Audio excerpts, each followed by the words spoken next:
We are live with the Short-Term Rental Pros podcast, and today I am here with Sief, who, for those of you guys who have been listening, I have talked to several of his colleagues who he actually recruited to be a part of Techvestor. You guys familiar with the show? Techvestor is very, very impressive company. They have done, how many houses are you guys up to at this point? I think somewhere between 130 and 140 we've done. They have designed, built out, and managed 140 properties that pull in what 10 million, 20 million a year at this point. We should be close to $20 million a year in revenue. 20 big guys a year, and they built it entirely from scratch. So super impressive what Sief and company have built, and super excited. It's gonna be a really fun episode today. Sief, man, thank you so much for joining, and tell folk, introduce yourself, and how did you get into short-term rentals? Yeah, thanks for having me, Jeremy.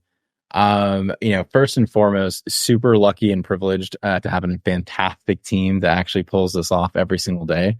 And we should be well on our path to that 20 big number that you mentioned when all these properties actually launch and stabilize. But a little bit of background, I kind of grew up through the ranks of tech, spent 5 years at Facebook building teams and infrastructure and recruiting people. Before that, I actually even built a small startup on campus back when I was in college, helping people kind of break into big tech. So have that entrepreneurial bug most of my life. Family is first generation. So I was one of the first people to go to college. And the reason I bring that up is my mom is the type to like stuff her money under the blanket, and under the mattress. And, we didn't grow up with a lot of investing in financial resources. But something that was really important to me that I saw, especially in big tech, was the value of investing early and often to begin with. And also trying to identify trends that you could maybe grab a little bit of hold of before they become more mainstream, essentially pre-institutionalization of something, right? And when I was at Facebook, we saw a lot of core Airbnbs, especially ones that were geared towards families or supposedly geared towards families, just didn't seem to be geared towards families when you would stay in them, right? The quality, the amenities, the design, everything there and there. And then I became a father in 2021, and I have 2 boys today, and they're my life, but they also allow me to see business super differently, right? Now, when I travel, I can't book that hotel room the way I used to book it in the past. Now I'm looking at an Airbnb, I'm looking at certain amenities. And when we looked at the market for Airbnbs and short-term rentals, we didn't find enough good supply of the type of product we wish we had, as parents and fathers and travelers ourselves, because a lot of our travelers are people like us, people with kids, people with families, right? Larger groups. And those are things that we felt kind of didn't exist in the space. And then we paired that with a traditional syndication model, which is essentially raise a bunch of money. That money is used for operations, acquisition of real estate. It's a pooled investment. So instead of owning your own Airbnb, you own 1% of 150 properties, depending on however much investment you put in. And then someone else, aka us as the general partner, do all the work, right? We find it, design it, furnish it, renovate it, permit it, operate it, deal with the guests, deal with the toilets, deal with the broken roofs, deal with the neighbors, deal with everything. And we had a couple of iterations in between then that I'm sure we'll talk about. But that's a little bit about Techvestor today. We've raised a little over, somewhere between, I think, like $77 million over the last couple of years. And we're, continuing to grow, and we'll see where this journey goes. And I feel like I have had maybe not a front row seat, but like a fourth row seat to the Techvestor journey, and the different iterations that Sief talked about. I think we first initially talked, I remember our conversation, I was setting up our first Florida property. So this would have been October of 2021, the first time we talked. And I think, did you hit me up through, I think you may have got my number through somebody, but I think you had seen me on social media. And what I've learned through talking through like your colleagues is you just like reached out to, and I'll start with, I want to give Sief credit that he has built an incredible team. And I want to backtrack into like the way he found the talent. So, I've had Mr. Jones, Taylor on the podcast. He has a big Twitter presence. John Bianchi, have had him, the Airbnb data guy, a big like YouTube, TikTok presence. Sabrina back, I think, early, 2020 was posting a lot on social media. So Sief, it seems like really just found people who are talking about short-term rentals, passionate, and just hit them up and said, hey, look, we're trying to build something here. Is this something you want to be a part of? Is that kind of how you went about it? And you hit me up. So I guess I fall in line with that as well. Yeah, I mean, when I first met Jeremy, I think it was right around Q4 21. I think we had just raised our first $7 million, and we were kind of talking a little bit about I think we were on our third pivot, right, starting as a software product to where we were at that point. But our recruiting strategy and growth of our team has been somewhat intentional in that what we're building as a company has never been done before. So it's really difficult to find people who have done it before to recruit, right? So we've had to get creative in terms of who can add value to the journey ahead. And when we talked to yourself, Taylor, John, some of these people that you mentioned, really what we looked for was who's deeply passionate about short-term rentals and who can, quote, figure shit out along the journey, right? And I think this just as much as I do, Jeremy. It's short-term rentals aren't rocket science, but there's a lot of figuring it out along the way, especially if you haven't done it before. And we knew we would have certain challenges at scale. So what kind of culture and team could we build? Who could we go recruit? And like you take Taylor as an example. When I met Taylor, he wanted to start his own fund. And I was like, well, let me kind of walk you through why you might want to reconsider that. It's not a one-man job, right? There's a lot that goes into it. And, we were lucky enough to have him join us. Same thing with John, but we've been pretty intentionally with who we reach out to and who we recruit and add to our team. We've had, 100% retention in leadership in terms of our core team since day one. And that's a big thing that we pride ourselves on, is like leading with the best talent to execute for our investors. I think that's the most important thing we can do for investors, is have the right people here to solve the problems we're going to have, right? Like no business ever goes to plan, contrary to even having a business plan. And so having the right people who can solve those problems is critical, especially when you're doing things that is in uncharted territory day in and day out. And I think I remember our initial conversation, and now as we're talking, I'm like rehashing or thinking about what we said. I went on a walk. I remember I went on a walk on a lake in Florida. I remember this. Do you remember, I remember the walk? And I remember you saying, like, we're going to buy hundreds of millions. And like, again, maybe I was similar to Taylor, where I was like, yeah, people obviously, when you say you're buying these houses, like, oh, do you want to raise a fund? Do you want to raise a fund? And, I think, maybe that sounds interesting. Like, I'm going to do a few houses, do it on a deal by deal basis, see how it is before I take on anything like bigger than I can chew. But I remember talking with you and we were kind of just spitballing, like, yeah, what would it take to like buy, I think we probably said like $200 million worth of like single family homes. Yeah. Yeah. And we just started talking through like what that would entail. And, I was like, you know what? I'm not doing this, but I'm all for you doing this. Like, let me know how that goes. Like, it would take, the setup on them. And, I don't think we talked about the permitting, but we were just rehashing over some of the challenges that would come from all that. Yeah. Like my scale is not even close to your scale, but yeah, that being said, I'm trying to remember like what we had that initial conversation. You were at $7 million worth of houses. Tell us, how did you get? So it's been 3 years from 7 to 70 million worth of properties.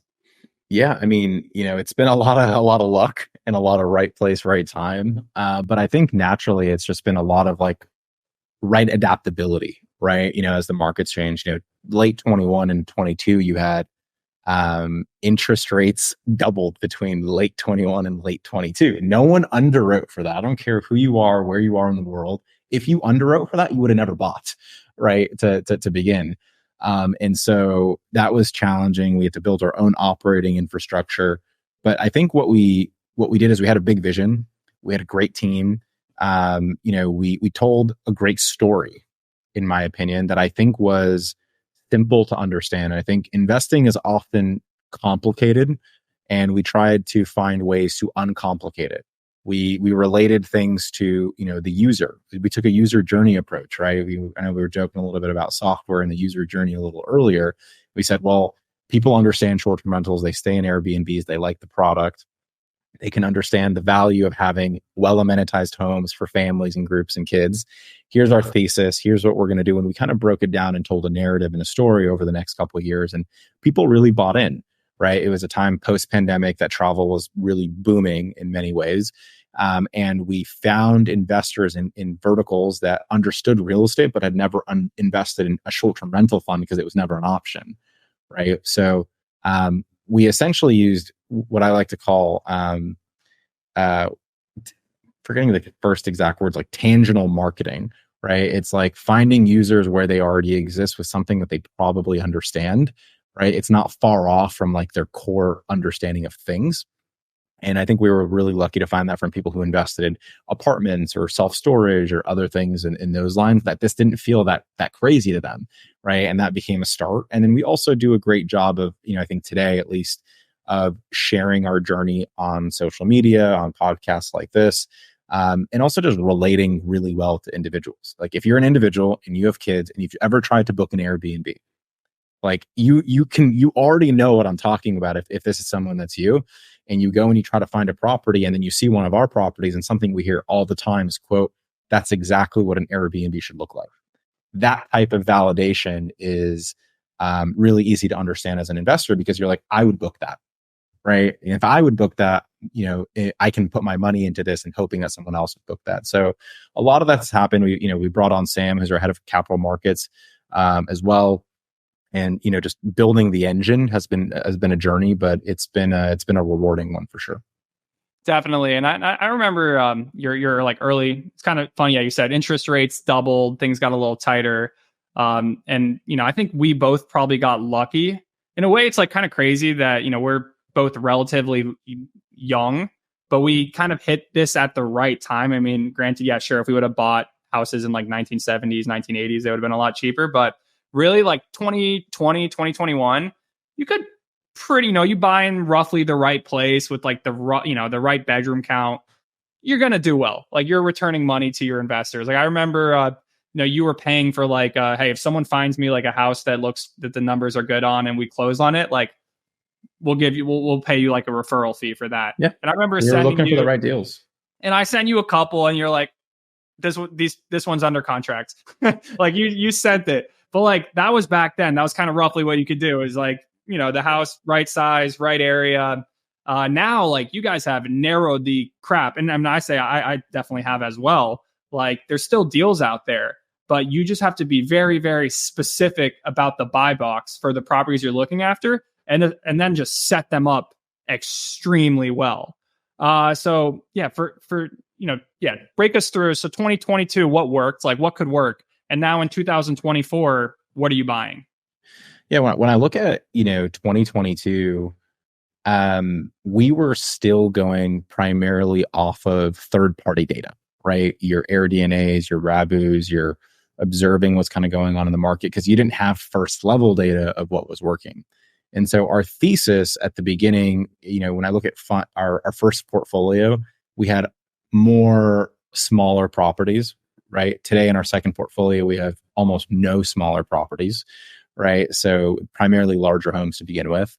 And even some of the markets changed a little bit from portfolio 1 to portfolio 2, but each market is so hyper local, right? You take Scottsdale, like you need a specific lot size to be able to do the right amenities that you do. And we tested it out buying in a couple different areas of Scottsdale, and we found far and above one specific part of that market and one specific product excelled far and above everything else. And then we tested by bringing that type of design and amenity package to a market like Clearwater, right, in the Tampa metro, and that hadn't really been done before, and it worked, right? But it was a hypothesis at the time. We've bought in places like the Poconos and other areas, but I think a big thing that we're very bullish on, and I think this is kind of like an overarching statement across our portfolio, at least today, is larger homes, highly amenitized on generally larger lots, right? So you can fit the amenities that you want, that sleep typically 12 plus people on average, right? And you take that approach to most markets across the country today, you'll probably do better than average. In some markets, in some of the markets we're in, we do drastically better than average. But we've tested this in almost every market and it does well. And again, no surprise, it pays to have things like a pool. You know this, I know this, the value of having a pool. And so in our first portfolio, we weren't like building pools. right? Because while we believed that to be the case, we didn't have pure data that was the case. And then we had that data. So in our second portfolio, I mean, our renovation budgets are, 30, 40, 50, $70,000 more expensive sometimes compared to 2022 for a couple of things: cost of goods, cost of labor. We're also just doing more, right? Adding things like pools, adding fifth bedrooms to 4-bedroom homes, and adding like legitimate real estate permitted square footage. And, we're doing a lot of work that I think we're making deals happen, not buying deals that exist, if that makes sense, right? Because we'll take a 4-bedroom that we're buying, we'll turn it into a 5, we'll drop in our entire renovation package that we typically do for that type of market, drop $150,000 to $200,000 in renovations and furnishings and everything included.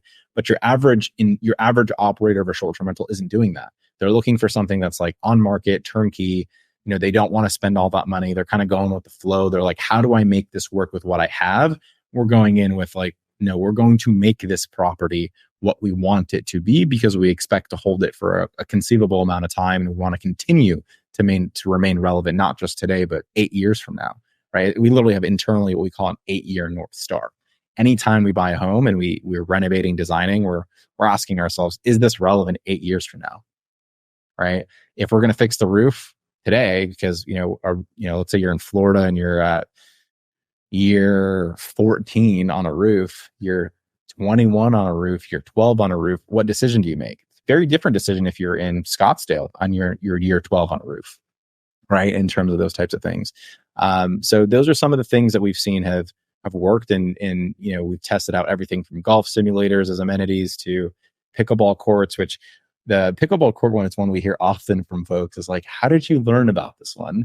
And we bought a property that had a pickleball court, just happened to have one, and it was doing so much more in revenue than we ever expected. And we ingest data on a weekly basis and think like a word cloud.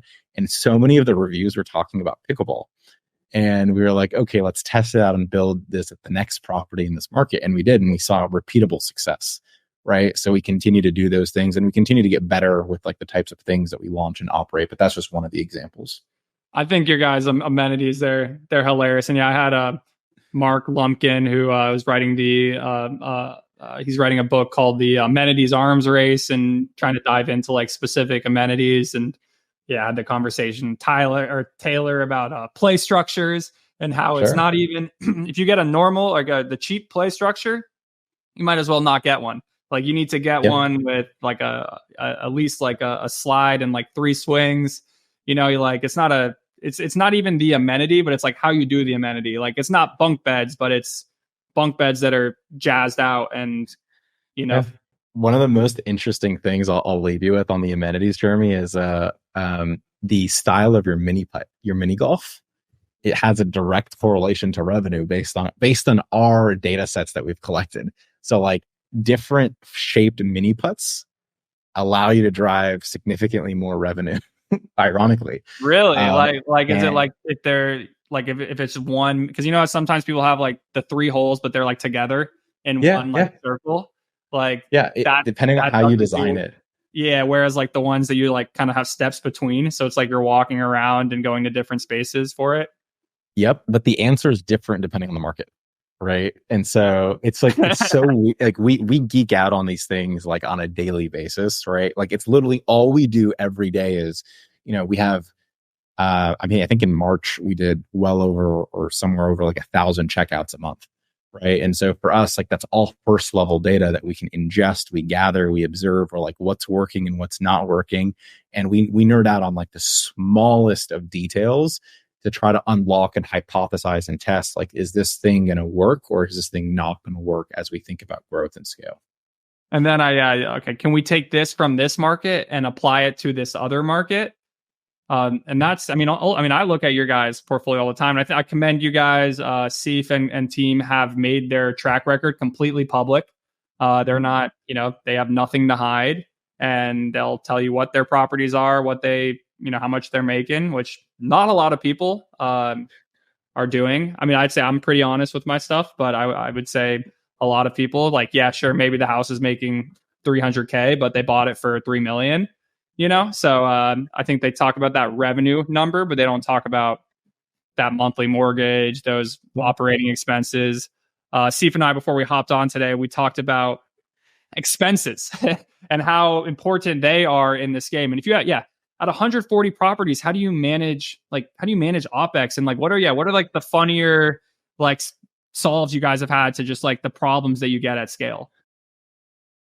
I mean, I don't even know where to start. This is our biggest problem, admittedly, and I'll speak about it publicly, and I'll be sharing this with our investors in our shareholder update later this month.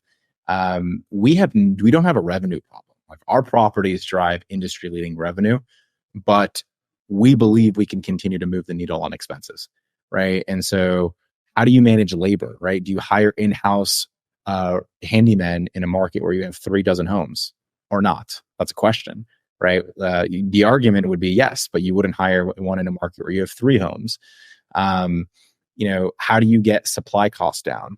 Is that a market dependent thing? And does it change between 3s and 4s or 4s and 5s as bedrooms? Like, fun fact, in one of our markets, and we just recently did this exercise earlier this week, our expense ratio, what we call our average daily cost. People talk about average daily rate. We look at average daily cost of that property between a 3, 4, and a 5 bedroom had no difference. Not including mortgage, right? I'm not looking at the cost of debt, but just actual cost. So, but then your 5 bedroom is driving 40% more revenue than your 3 or your 4, as an example. Why wouldn't you just buy the 5? Right? You ask yourself these questions and you start looking at expenses. Expenses actually dictate most of our acquisition strategies, not revenue. And people are often super surprised to hear that. People oftentimes go to tools like AirDNA and Rabu, and they're like, wow, this revenue is incredible. And like, yes, we play the game of like sharing our revenue numbers publicly. But what we really look for in our portfolio composition meetings and our insights is what markets are the most efficient to operate in, right? Because ultimately, revenue means nothing without profit, and profit means everything after expenses. So because we're owner operator, we have this really unique ability to compare revenue to expenses.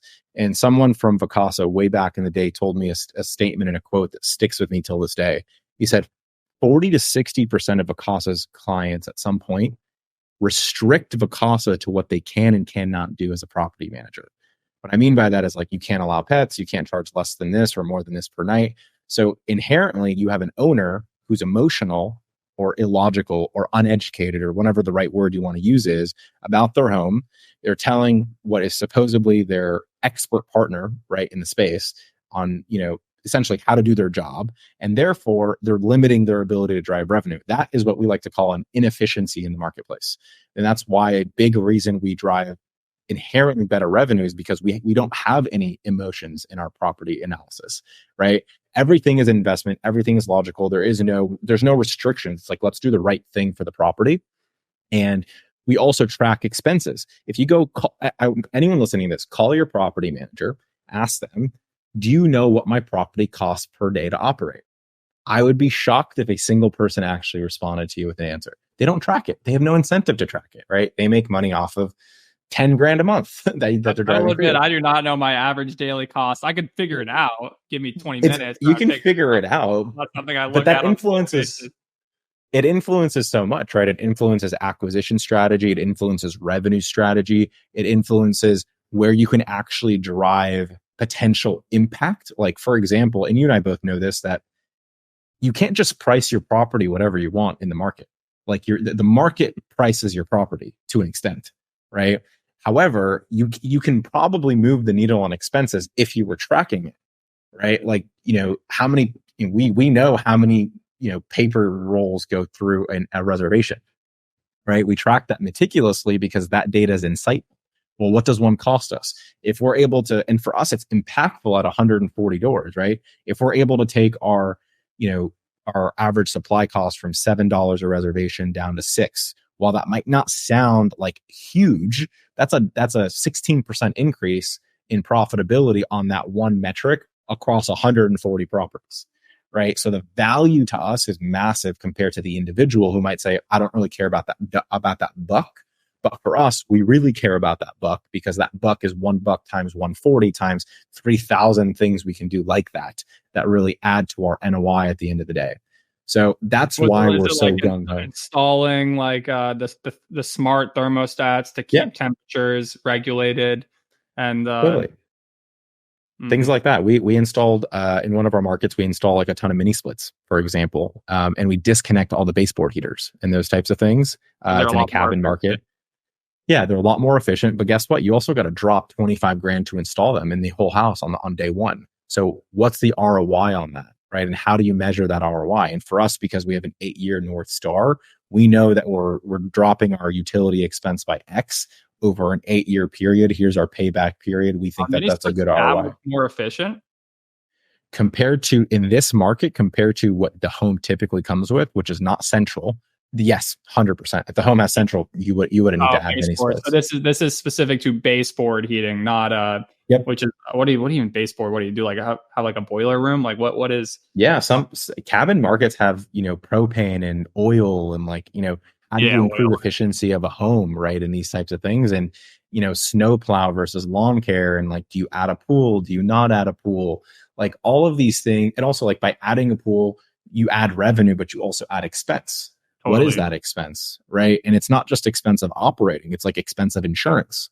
It's expense of liability. There's a lot of things people don't factor in when they think about performance. They just think about this top line gross number. It's like a sexy number to chase. And again, we share our sexy number to chase just like everyone else does, but we're hyper focused on driving profitability at the end of the day and net operating income because that's what we're doing this for at the end of the journey. Yeah, and I would say though, as a co-host property manager, that's all stuff you don't really have to care about too much because Very true. Very true. that's the owner's problem. And there's a lot of owners out there who don't really care about those things. They kind of they're buying and holding these properties for 20, 30, 40, 50 years, so Sure. they just want to maybe pay the mortgage or maybe not even pay the mortgage. But when you have a fund and you're returning dollars to investors or me, this is my livelihood. I rely on that income from the properties to pay for, my cat's food, wherever my cat is. I thought it was behind me. Um, it's super important. But yeah, okay. This being said, so we're keeping costs down and we're being creative. What are some? I think one example you shared earlier, like a challenge you guys face, is like how do you deal with mail for 140? I think you asked me the question, and I said what I thought, but I didn't allow you to give the answer. So I want to allow you what is the answer to that? How do you deal with mail for 140 properties? Yeah, that's not something we ever thought we'd ever have to solve, first and foremost, right? Today all our mail for all our homes goes to a central location, and then gets scanned in as an email. Essentially, it's like virtually scanned, and we have an inbox that essentially is an email inbox, but it's all our physical mail that's scanned.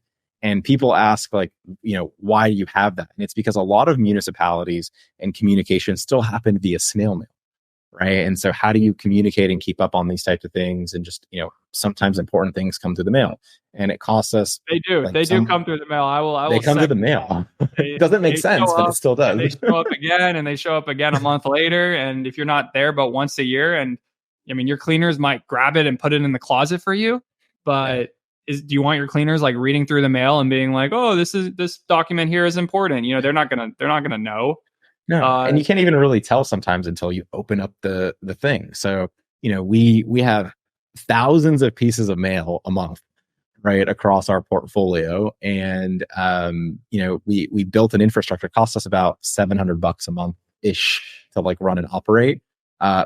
Before the labor of actually reading the contents of that mail. But that's one thing we've had to solve for. Like another one we were talking about is permitting, right? Like it's super important to make sure your permits are up to date at, the state level, the city level, the township level. If you're in an HOA, HOA things, like all those types of things are important to keep on top of.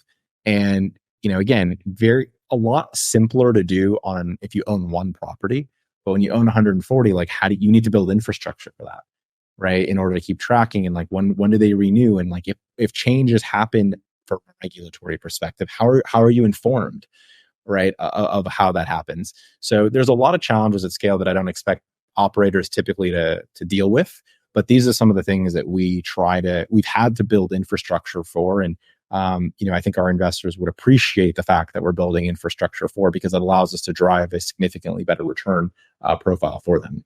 so that being said, all right. So 140 has its unique challenges.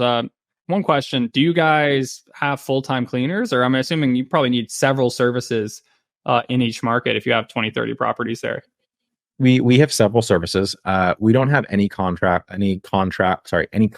who are full time. They're all contractors, right? So we pay them per clean and all those types of things. Now we have cleaning companies that tell us we are literally their only client because of the volume we're at, right? I think you look at, I think AirDNA shared national average occupancy is like 50 to 55% in that range. Like our average national occupancy is anywhere between like 73 to 85 on any given month. And so we're usually higher occupied than most. We're keeping our cleaners busy. And we do have dedicated resources in some of these markets, market managers, repairmen, all those types of things. We give them volume, and oftentimes it's, they know our properties in and out because it's repeatable, right? It's like, do this at each of these properties. Yeah, go in, check. You have a clipboard, check off these things, look for wear and tear, Yep. look for scuffs, document, take a picture, upload it to this system, yada yada. Exactly. Yeah, everything good. We built everything on top of things like Breezeway and Slack, and we have Jira and Atlassian tools, and like we have our own technical infrastructure that speaks to one another. And then all of this feeds into our asset management infrastructure, so we can track expenses.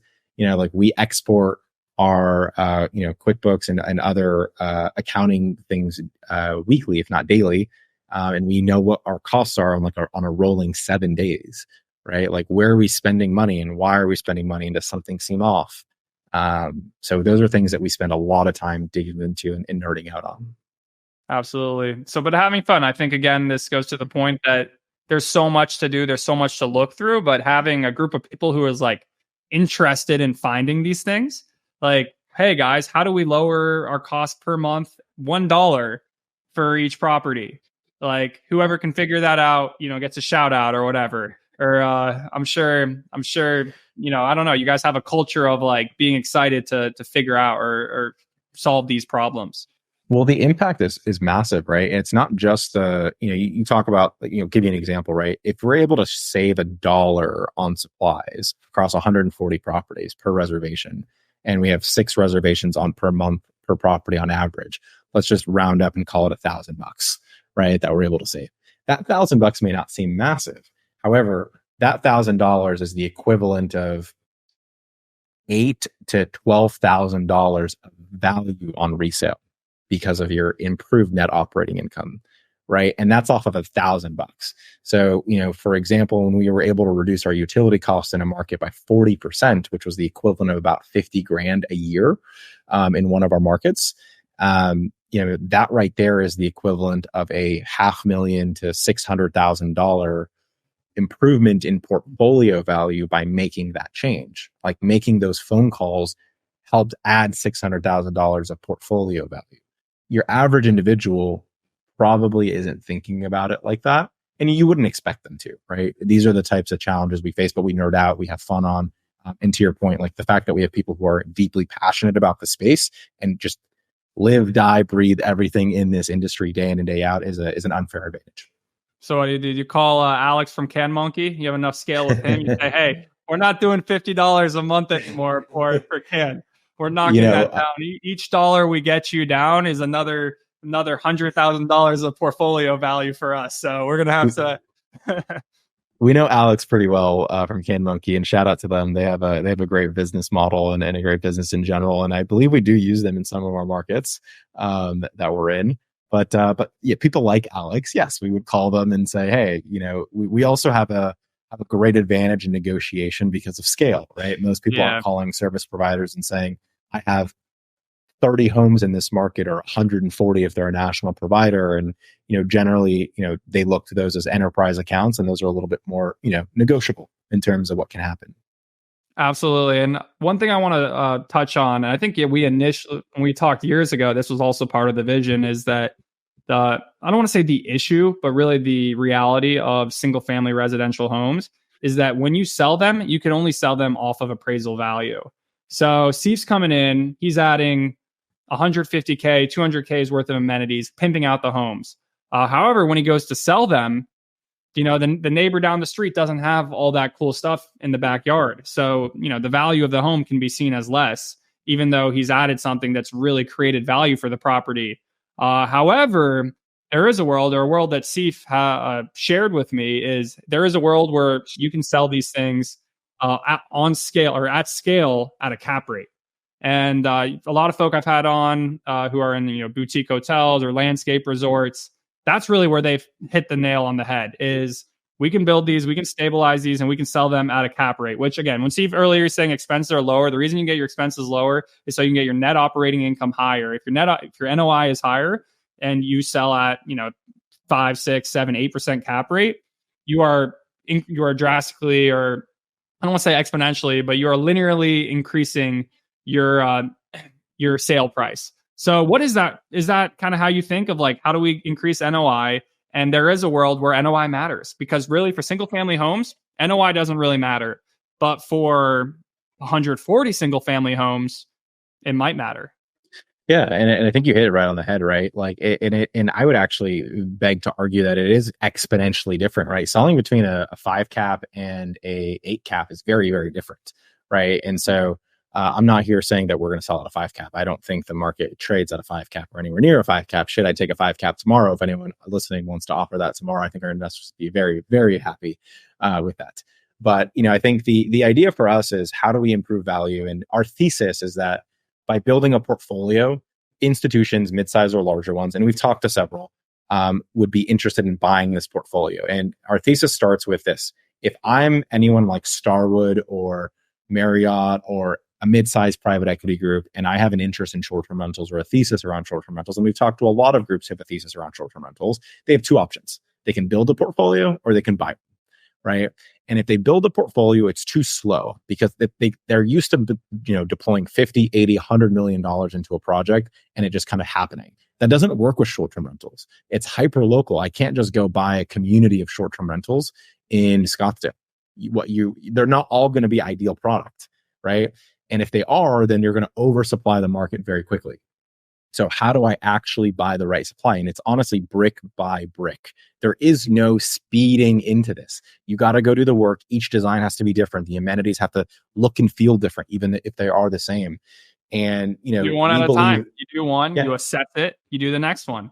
Yep, it's slow. Start 20 at the same time and have them be exactly the same. Which, that's when you think of economies of scale. You think everything's exactly the same.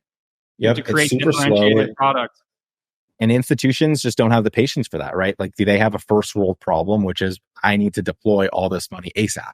And so we believe there's a world where we can sell single family homes somewhere between the value of a single family home and that of a commercial product like an apartment building, based on revenue, because our assets will be have been performing. They have track record, they have data, they drive more NOI, they drive more profitability. So the cap rate that we expect to sell for is between that of a single family home and that of a commercial asset. Like, we don't know where that's going to be just yet.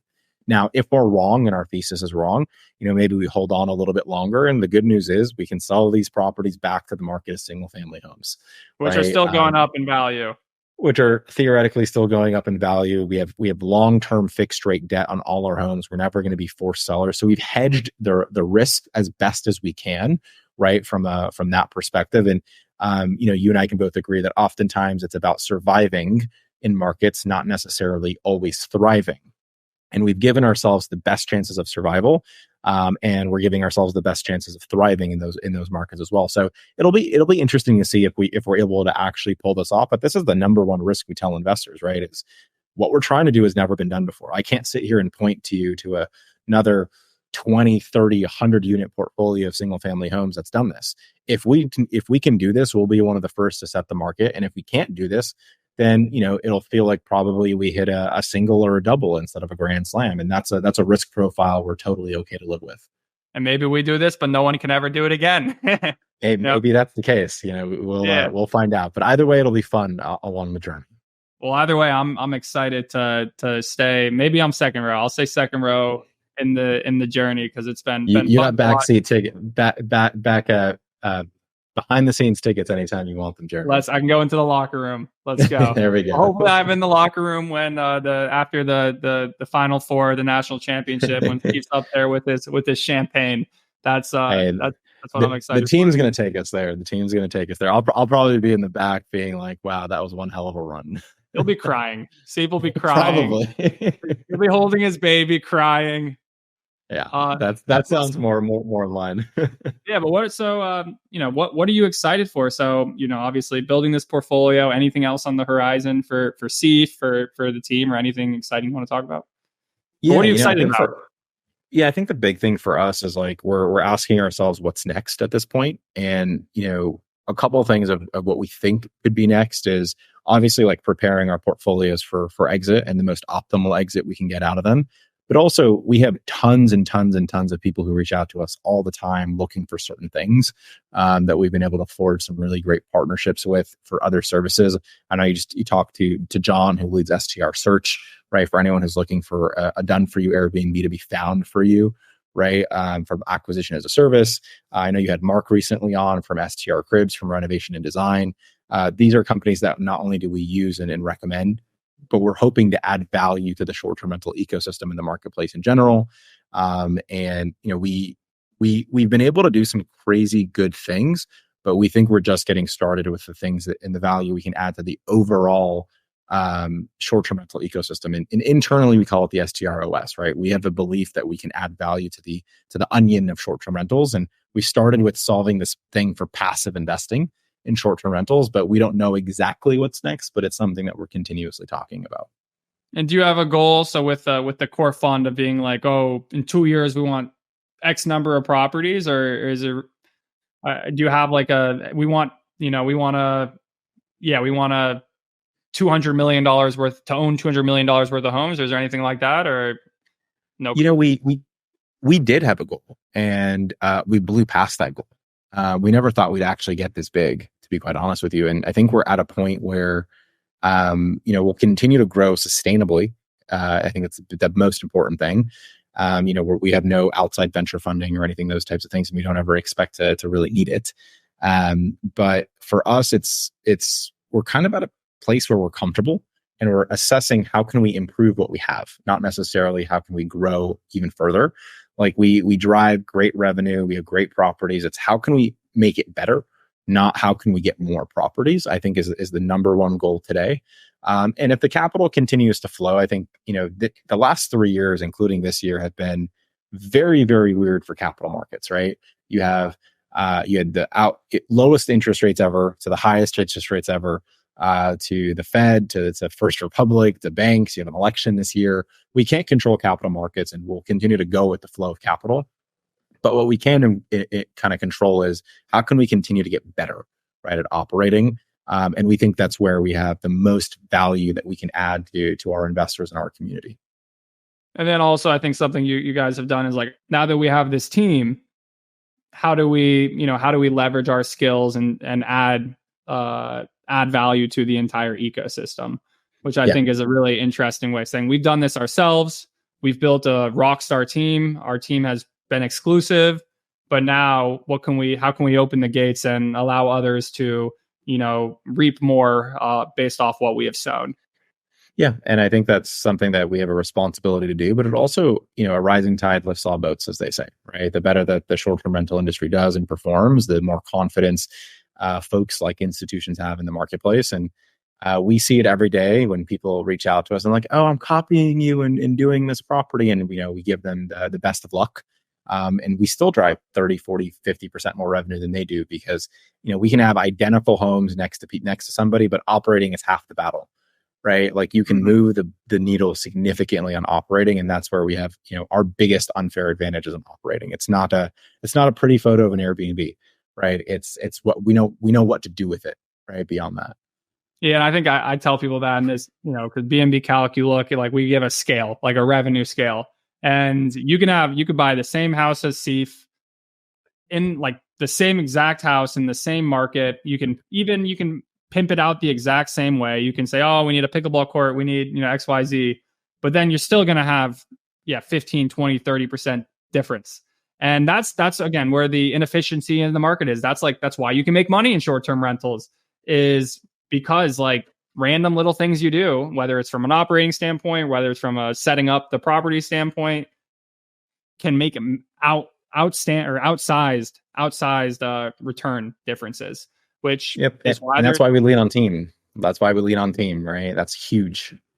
So guys, that's the big takeaway. Team is big. And those who want to build businesses that are not short-term rentals, team is huge. That's something, Sief, anyone I talk to in Sief's organization have said Sief built a great team. That's his, would you say that's your superpower, is like building a team? No doubt. Yeah, no doubt. I think my biggest skill set is trying to find the right people, and getting the hell out of their way. Right. And somehow, finding a way to lead them to believe in what we're building, right? Building, getting them to drink the Kool-Aid. And I know, I don't think a lot of leaders ever talk about this because it's almost like taboo. It is your job as a leader to make the damn Kool-Aid and get people to drink it. Right. You are the host at dinner. You are not the person sitting down, getting your drink, filled by somebody else. You are the one making the drink and filling other people's cups. As a leader. And I think that a lot of people oftentimes forget that. Like, you don't sit at the head of the table. You're the last to sit down. You're the last to eat, and you're the last to drink. And it's important that you continue to do that as a leader. And if you do that well, it's done well for me and other people here. Hopefully those people turn around and they start drinking their own Kool-Aid, right? And that's ultimately the downstream effect that you want to have. Absolutely. We all love Kool-Aid. So what's your biggest tip for those who, maybe not trying to get to 140 properties and sell at cap rates, but for those trying to either start with short-term rentals in 2024? Yeah, I think the first thing I'll tell you is, I think, use your resources. And if you're someone who's like a big DIYer, ask yourself why you're DIYing everything. I find people get super cheap on the wrong things. I think back in 21 and 22, it was like getting cheap on design. I think in 22, 23, and early in 24, people are like getting cheap on amenities.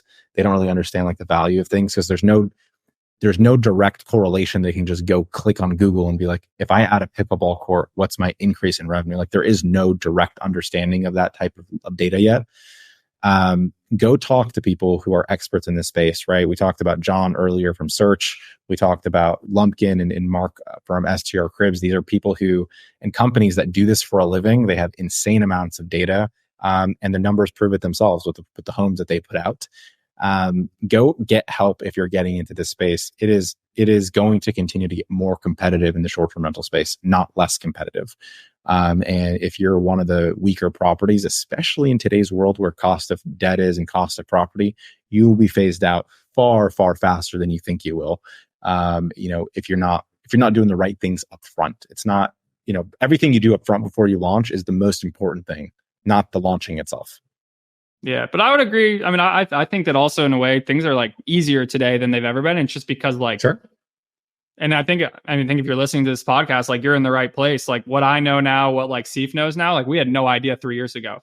We maybe had like a hunch, but we didn't really have like the data points to really say, yeah, we're gonna, I'm adding a pickleball court to this property, or I'm only buying, this is the one property in this market that we could probably go all day, and I'll be mindful of your time here, but one thing I talk about is like, if you're looking in a market, like, how do you think about defensibility? Well, what are things that you can do there that other people aren't going to be able to do?